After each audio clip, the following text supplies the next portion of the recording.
دمدو داسې ستومانه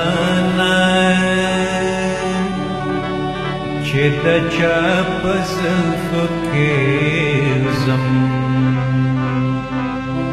چې د چا په څنګل پرېوزم.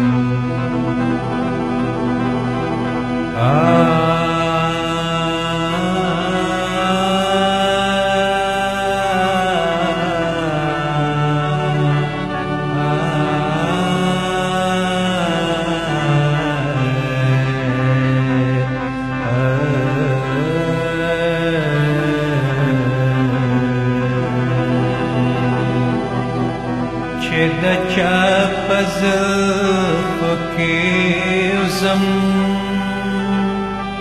چې د چا په څنګل پرېوزم،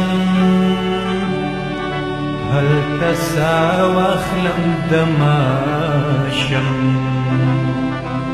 سترګې پټې کړم ویده شم، سترګې پټې کړم ویده شم.